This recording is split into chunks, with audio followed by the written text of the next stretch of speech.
Connie, I want to start off early in your childhood. You got off to a little rough start when you were at the age of 10. Oh, yes, I Oh, did. my goodness. I uh absolutely Brooklyn was pretty strange at the time, and I did see that, and it's just I don't know, just sort of blocked out a part of my brain for the Mm. rest of my life. So you moved out of Brooklyn. Yes, I did. I moved to go find my dad through St. Louis, and then I lived in Boonville, Missouri Mm. for a very short time, and then I found him in California, so Mm. that's where I landed. You come from a very talented family. Your dad is a musician. Yes, he could play Mm. anything. Wow. Mm. Handsomest guy I ever saw. God bless him. God bless. So you said in 1953 you moved out to California, Los Angeles with your dad, Yes. and hmm so you were already. When did you start singing? At what age? Young, very young age. Probably that age because my dad was playing, in clubs and things, and I'd get up and sing a little song. And I'd fall asleep on the leather benches when I wasn't, Right. awake for the whole band. Mm. Well, I mean, it must have been a very, very exciting life for such a young girl. Uh, Mhm. so I want to, Connie. So I mean, did you always want to become an actress or a singer? Which one first? An You actress, want to be. actually. So you get started doing extra work in Hollywood. No, not extra work. I never did extra work. I was discovered by some company, and I did my first film, Drag Strip Riot. Remember when those old Oh, the old B movies. films were popular? Yes. Yeah, yeah. And then from that, they showed my film to Jerry Lewis, Wow.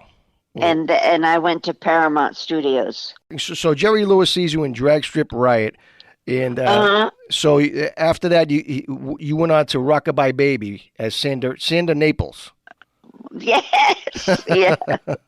in 1958. Yes. Exactly. That was fun.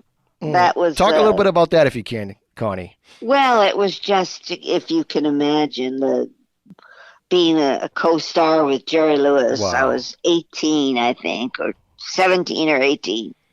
I think that maybe I turned 18.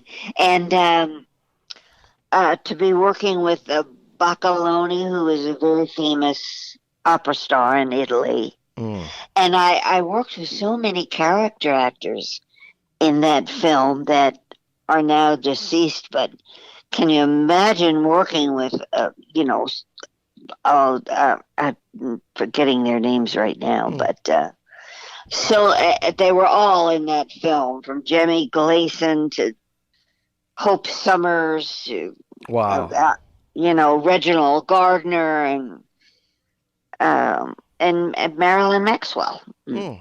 Wow. What a great cast! What an amazing cast for you. So young.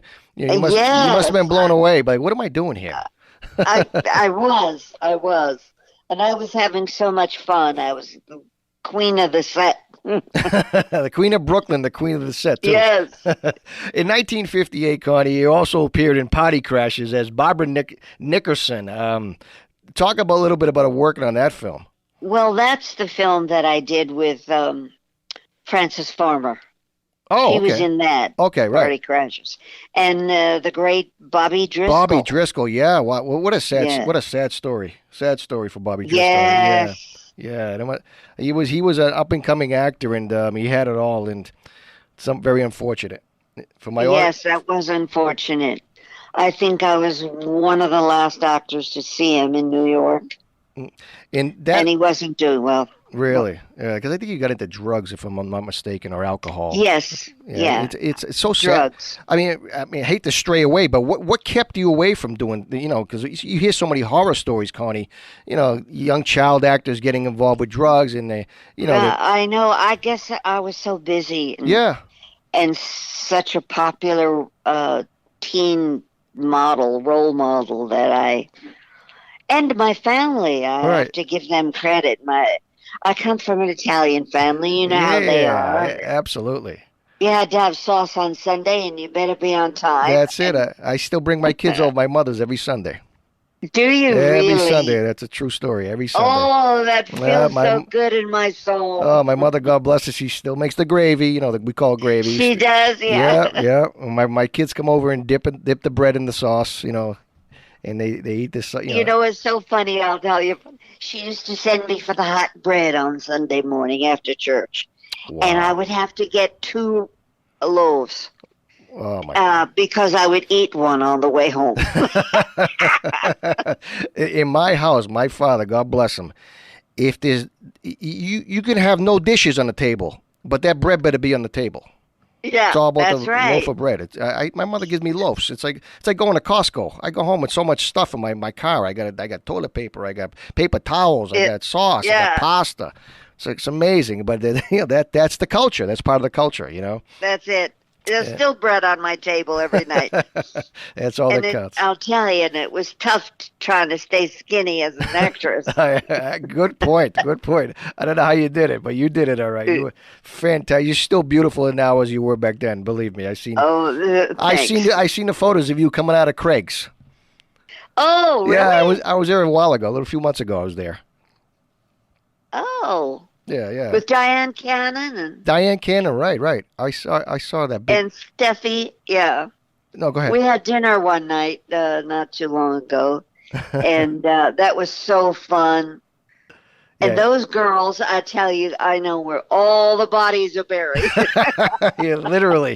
Hey-o, hey-o.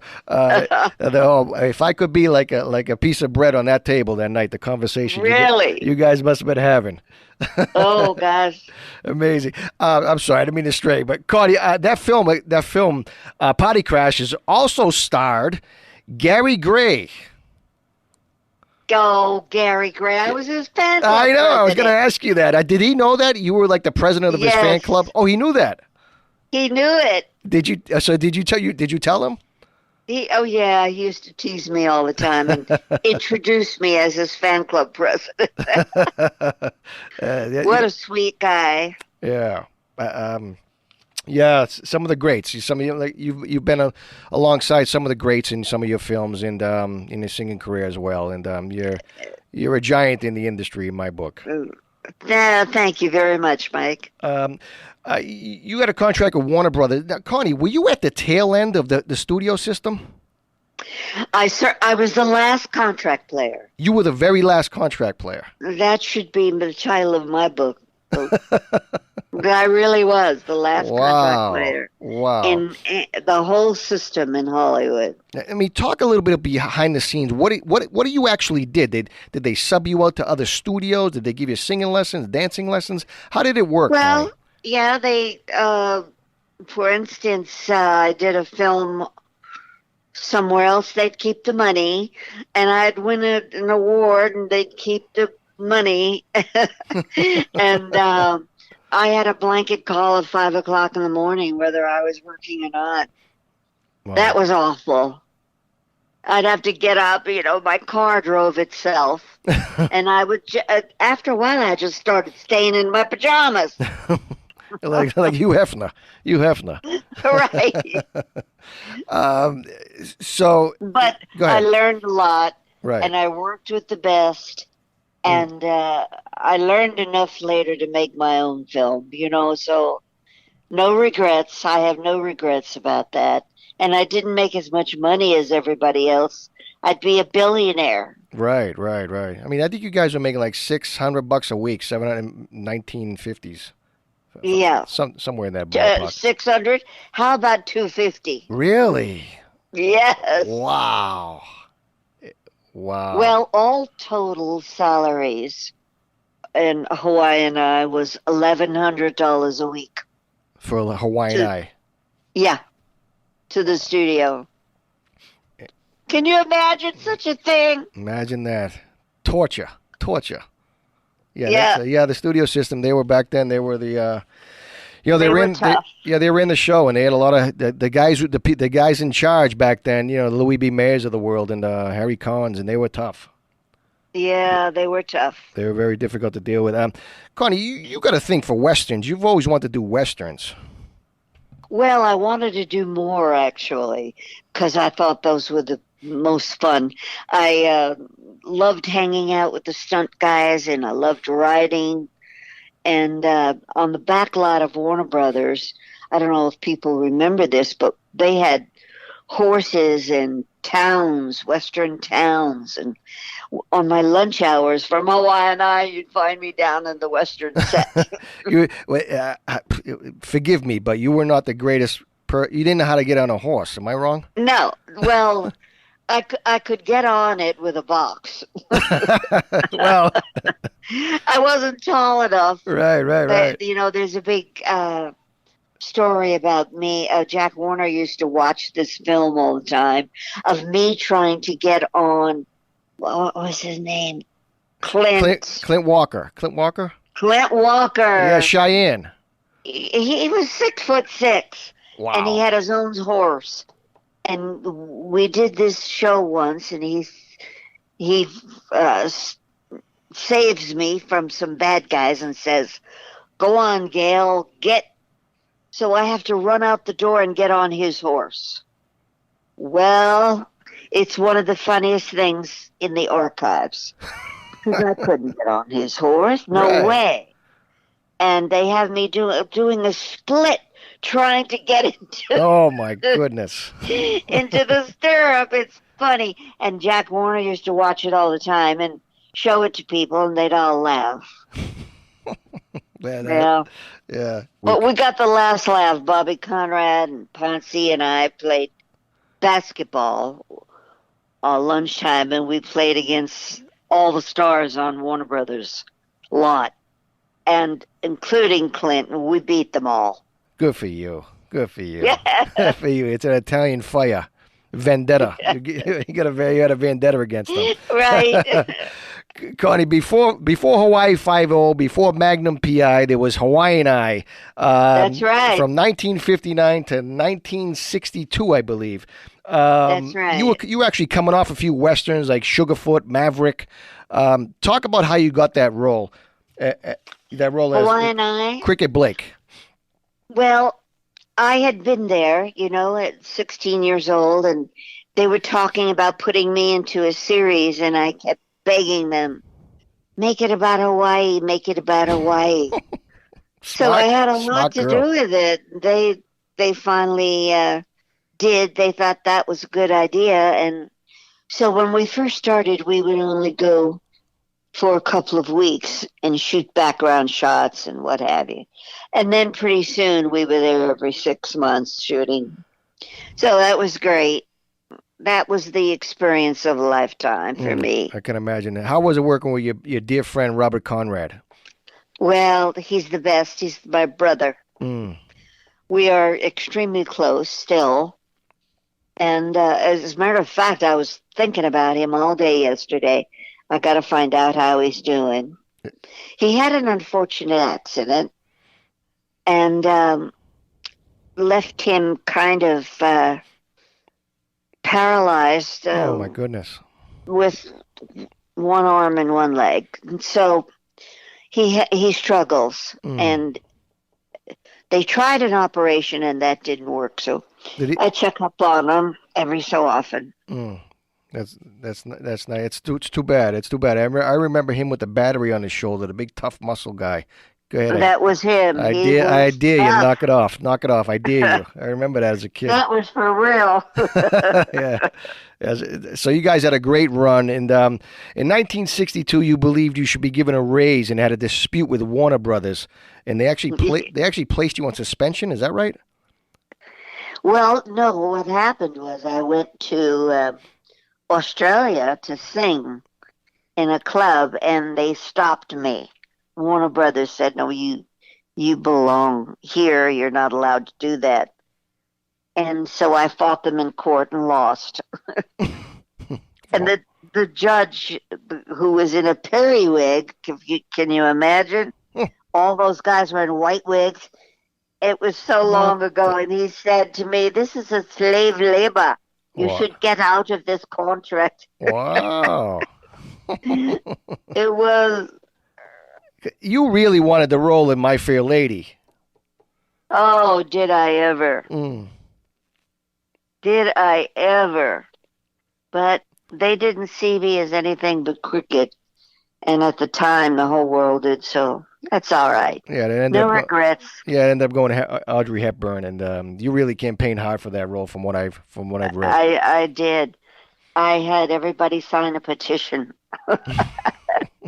all the workmen, and all the grips and what have you on all the sets, they were signing my petition to give me a chance. Right. Well, I was a kid, and I was funky and very aggressive. You have to be, especially in that field. I mean, against those giants. Yeah. That keeps you around for a long time. Connie, you had a very special relationship with Troy Donahue. You did 3 films with him: Parish, Susan Slade, and Palm Springs Weekend. Talk a little bit about your relationship with the great Troy Donahue. Well, he was a strange kid because he was all over the place and didn't take it seriously at first, and then he did. Carl Malden just bawled him out one day on the set because he was late, and he was never late again. Oh. But he was the sweetest, and we spent some time together afterwards as personal friends, He married a lovely Chinese girl, an opera singer. And he went up to San Francisco to see my daughter, Jolie, in Cabaret. And they were sitting next to me. And he turned around, he squeezed my hand, and he had tears rolling down his cheek. He said, "I am so proud for you, I see you up there," he says. And I was with him when he died. But just merely by accident. I was happened to be in town and answered the phone, and his wife said, "He's on the floor. What do I do?" I said, "Get him to this certain hospital, and I'll meet you there." And I did, and he died the following day. Oh my goodness! Yeah. Great Troy. So I was there at the beginning and there at the end. Wow, you were a dear friend. When Troy Donahue, one of the very dashing, when the Hollywood actors back then they had charisma, they had class, and they were stars back then, like yourself. They were stars on the red carpet, and the Cary Grants of the world, and the Paul Newmans. Yeah. What do you miss about the golden age of Hollywood, Connie? I miss that charisma myself, to be thrilled to see somebody. I can't think of too many people I'd be thrilled, When I saw Gregory Peck once, oh my goodness, it was just... It's just not the same, Mike. It's just not the same. Right. I know you But there's some good actors around, I'll tell you that. Yeah, they're around, but unfortunately, Hollywood, like everything else, Hollywood has changed, and they all wear the same shirts. Yeah, exactly. And their mouse suits. Everybody got to go on the ground, unfortunately, but. Yeah. Connie, after making several appearances on the Warner Brothers hit television show 77 Sunset Strip, you recorded the hit novelty song Kooky Kooky, Lend Me Your Comb, a duet I bought a house with that profit. with the great, recently passed away Ed Burns. Talk about that. I'm so sorry about that. I just hurt myself. I wasn't feeling well, as you know, last week. Right. And they told me about Eddie, and I didn't get to go to the funeral. But, we were babies together. We came down when we were popular on the Dick Clark show and the Ed Sullivan show. We'd come out and come down the, fire escape. to get out of the building. Mm. So those are the things I remembered. Getting in a limousine and getting walked, and then the following week being in a makeup room getting made up together. It's so Wow, you're like one of the Beatles. weird. You felt like one of the Beatles. Oh yeah, yeah. Wow. I mean, it did a lot for your career, that song itself, and you've had an incredible singing career as well. I enjoyed it all, Mike. I really did, and I sang I headlined in Vegas and some places around the world for 15 years. So it's a long, long haul. Yeah, that's what you be. Like I said, you've had over 5 decades in show business, and yeah, you like I said, you're an American treasure, and I'm so thankful for your time. I want to ask you, Connie. So you're sitting on the set of Hawaiian Eye, and the phone rings one day. Do you remember who called you one day on the set? Well, two very famous people. One was Elvis Presley. Wow. And the other, I just thought about it because I saw a movie on his life, Cole Porter. You got a call from Cole Porter? Yeah. Wow. And what did he want? Well, he invited me to dinner to his house. He played some of the songs. I always picked a Cole Porter song, it seemed like, from their catalog, and he liked the way I sang the lyrics. He said, "You're a lyric singer." Mm. And he told all the guests that night at dinner that to watch my show, that I was very good and it's going to be around a long time. I'll never forget that. So let's talk a little bit about Elvis, if we can. You dated Elvis? Yeah, for about a year. Ooh-wee. On and off. Loved him. My dad's favorite guy. Oh, wow.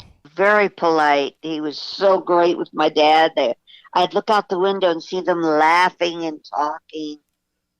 And I loved Elvis. I thought he was a great, great guy. And I just knew that his life was going to be a lot like it started to be. Because, we were meteorites hitting at the same time. Yeah, right. You guys are still kids. You guys are still Yeah, we were babies. And I didn't even know how popular he was back at home. And then, of course, he just catapulted into something other than amazing. I ever expected. So, Connie, one night you're on a date with Elvis, and please correct me if I'm wrong. It does happen on occasion, but you and Elvis pushed his vehicle to Grubman's Chinese Theater one night. Is that true? Well, we pushed it to a gas station. Oh, you get gas? He ran out of gas. How does Elvis Presley run out of gas? Don't ask. It's unbelievable. I laughed so hard. But, he didn't do anything. He was, he had all those guys around, and he relied on them. He was very nervous to be without them. Yeah, it was a Corvette. And I was nervous for him because if he got in a crowd, he'd get swamped, and so I was feeling that way. I figured we better get this car at a gas station really quick. It was a Corvette. What year, do you know? No, I don't know. Because it's worth a ton of money. Yeah. Another funny, great story. Your daughter, as babies, and Elvis's daughter looked a lot alike. They did. Jolie and Lisa Marie looked very much alike. Did anybody tell Elvis's nanny that? Somebody did. Yeah. Didn't she? Didn't Elvis's nanny? Well, they got mixed up. Yeah. There you go. Yeah. Day. She took the wrong kid. I said, "No, you're taking the wrong one." Wow, that's funny. My Jolie just finished in Key Largo. Out here with Andy Garcia, they were a smash. Oh, they did the theater? The play, yeah. Oh, wow, with Edward G. Robinson and John Barrymore. Yeah, well, this was Andy Garcia and a couple of other people, and Jolie. Jolie's a very talented actress in her own right, right? Oh yeah, yeah. They both are, but Jolie has made incredible strides. She's been on Broadway. Oh, she did Grease, she did Cabaret, and now she did Key Largo, which I think is going to Broadway. Oh, excellent, excellent. Maybe she can come on the So show. that'll. We'll get her on the show. We'll have some laughs. Yeah, I love get that. her on. Yeah. She's been on so many different things. She's an activist. She's this. She's that, and she has 5 children. Oh my goodness! Wow, God bless her. She talk about a busy life. Oof, God bless her. Connie, the last time you saw Elvis, he was slightly overweight. Would you say, was he overweight? Yeah, he didn't look like he looked when I met him. He was a little overweight. Do you remember where you were and what you're doing when you found out he passed away? I don't remember where I was, but gosh, these memories just they spring in my mind and hurt a little bit, Right. Bill Medley and I were going together at the time, and we were all playing Las Vegas, and I said, let's go steal Elvis after all of our shows. Kidnap him. Kidnap him, get him out of his hotel room and go have a drink or a pizza or something. So he thought that was a good idea, and we went up a strange elevator and with Joey Esposito and Joe Esposito, correct? Yeah, and we went to see Elvis, and we walked in. He was so happy. He said, "Now this is good. You two are good." And he said, "Okay," and I'll be right out. There were a lot of people in the suite. He went to try to come out. Pretty soon he was doing karate and this and that, and he didn't come. And we were, that was the last time we saw him, and he was dead shortly after that. Yeah. So sad. I mean, icon. It was so sad. I've cried for years and years. Yeah, because you guys, like you say, you guys were very, very close. He more than that, he was really a good guy. And he was a star that was supposed to be a star. He treated everybody so beautifully, and he was funny and loving and generous. Right. I mean, I don't know what more to tell you. That was one in a million. I mean, the studios always put him in those, those singing movies and stuff, but he really wanted to become a serious actor. Yeah, and he was good. Yeah. He kept getting better, and if you see the pictures in a row, you see he gets better and better and better and better. Yeah, that's one big regret I think he had. I think he was supposed to. He wanted, like you. He tried to campaign for "Star Is Born," if I'm not mistaken. Right. I think he did. He actually brought you on the set of Kid Galahad. Yes, he did. I went on. Was he at the weekend vacation with him up there? Wow. Oh.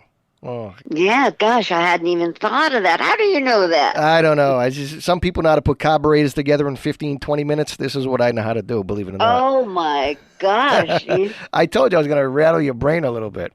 You found out about us. The jig is up, Connie. The jig is up. And I learned to love football through Elvis. Through Elvis? We watched a lot of football. What was his favorite team, if you do remember? Yeah, I can't remember, but my team right now is the Chiefs. Really? Why is that? I want to guess. I don't know. Don't ask me. Yeah, right. But I'm all excited for this weekend. You get a big game Sunday.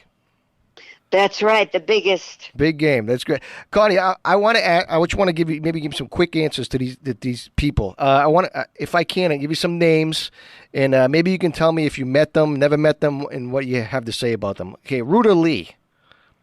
Oh yeah, she's a delight.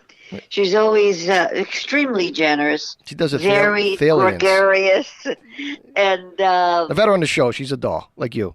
Yeah, she's terrific. Frank Sinatra. Frank, yes. Well, I met the Sinatra family when I was 15, so Wow. Nancy and I are still friends, and Frank and I go back because I married Eddie, and he gave us the plane, to use. So we went way back, yeah. Well, Sammy Davis Jr. Yes, Sammy. I was in and out of his life many, many times. Bob Hope. Bob Hope, I went around the world with him. Yeah, how was that? I mean, you guys, all of you guys for the USO, you guys did so much for the USO, and God bless you guys for doing that. He was different. He was very different. Was he always he was all about the joke and the gag, and just dedicated to what he was doing. He loved show business as much as George Burns. Yeah, he was a ton of. He had a ton of real estate. I know that. I worked with both of them for a long time. How about Merv Griffin?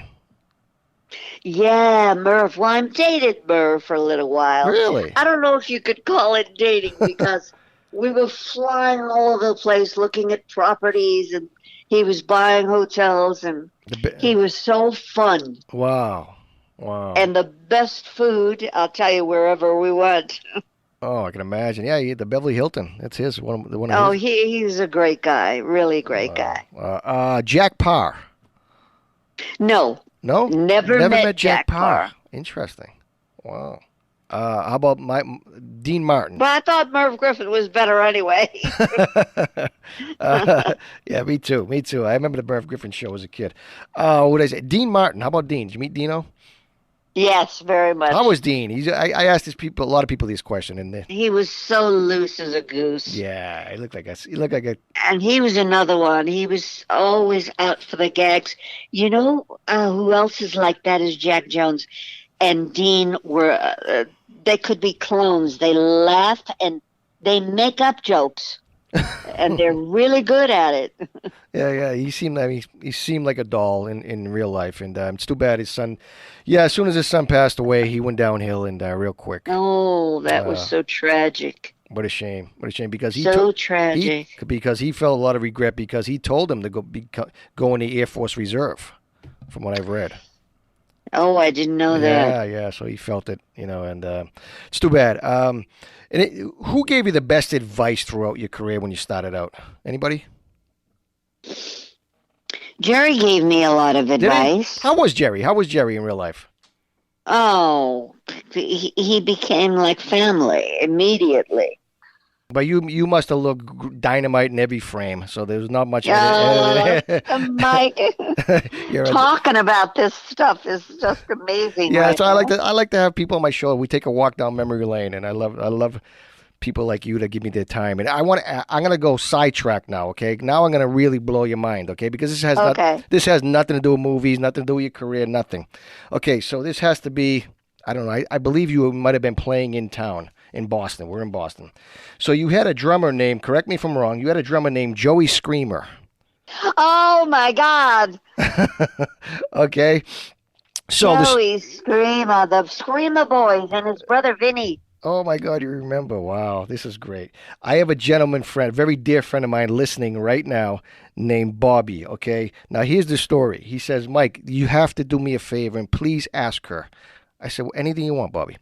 He says, she told me to ask you about Joey Screamer. He says, ask her about now my friend owns a pastry shop.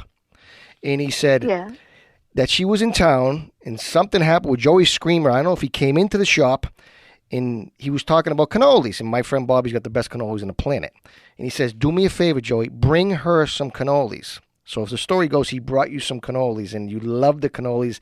And eventually he actually shipped some cannolis to your house.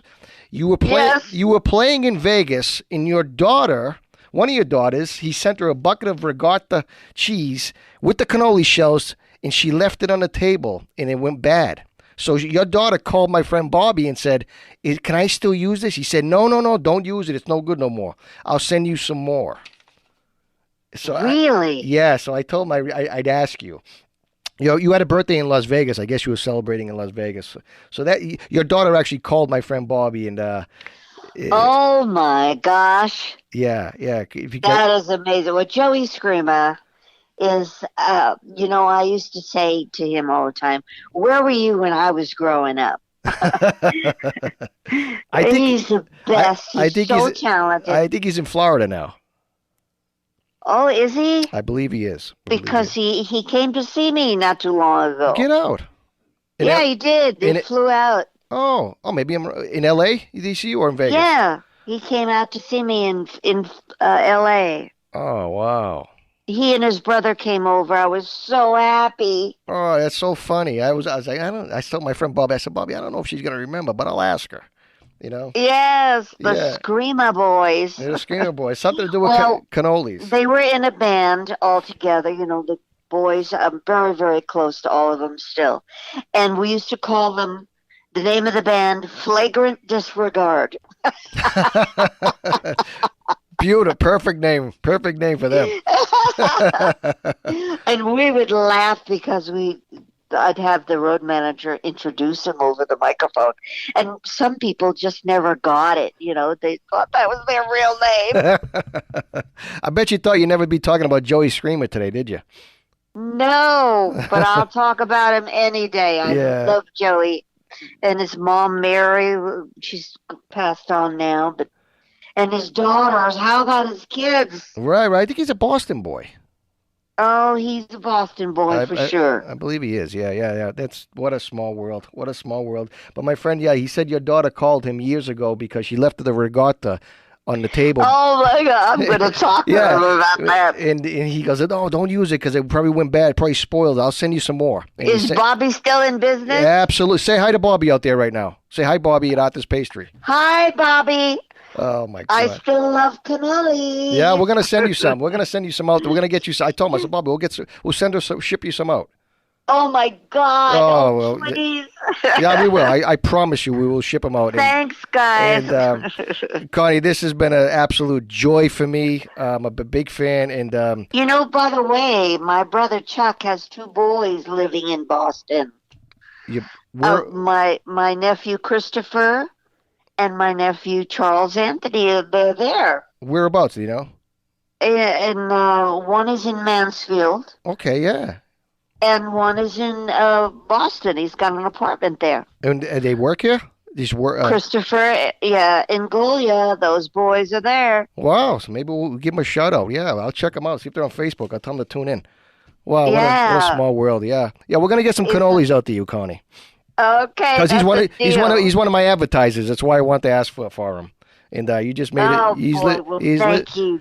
He's listening right now, and you probably made his day. I know he did because he's. Well, you certainly made mine. Oh, you're a doll. You're a doll.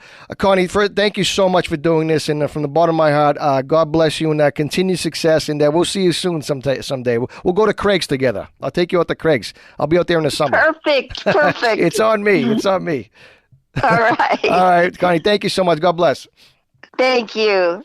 All right, there you have it, the great Connie Stevens. Oh my God, what a great interview! What a laugh a minute with her, and she's a doll. And she gave me almost an hour of her time, and that was a lot of fun for me. You could probably see it. I was having a lot of fun, and the great Connie Stevens, and